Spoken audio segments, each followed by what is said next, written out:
Is it true that the baseball swing and golf swing are completely different and they don't correlate to one another? Well, that's what we're going to find out in this week's edition of Mastering the Game. And joining me as always is Master Professional Bob Burns. Bob, good to see you. And I guess that is a big question. Can you correlate one to the other? Well, people who've played a lot of baseball automatically think that they're not going to be able to play golf very well.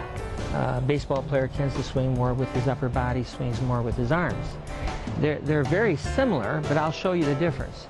A person who swings with a bat has his elbow out and makes more of a level swing, but does rotate when he swings, okay? A golfer rotates his forearms counterclockwise toward the target like this, but actually uses his hips more in the forward swing as he swings the club forward. Is not really using his shoulders and upper body to initiate the downswing. Well, you and your good friend Tony had a good conversation about this, including a certain guy by the name of Ted Williams. Well, that's Tony's favorite baseball player, but he can imitate all of them.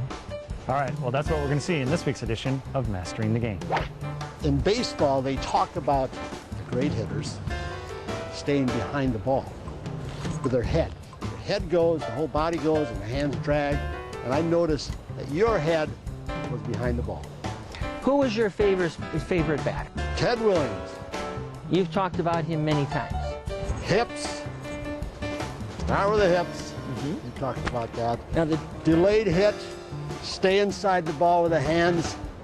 Head behind the ball. I mean, you can go on and on and on. Hit against a firm front side. Sure. I mean, it's just like not too much difference. Now, why would a person get ahead of the ball? Okay? Why would a golfer get forward? They think they picked their head up, they're really not.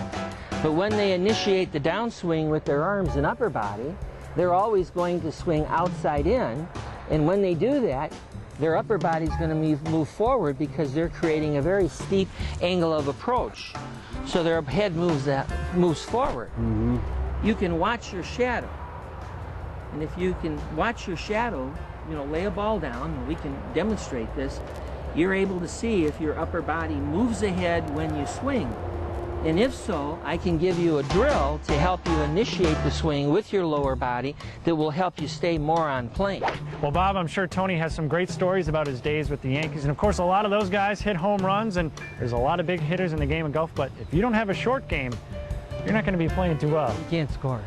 What we want to do is show you the difference on what clubs to use, how to select the correct wedge, what the difference is between pitching and chipping, hitting a lob shot, hitting a sand shot. That's where your scores will really come down. All right, I'm looking forward to it. We'll see you next week on Mastering the Game.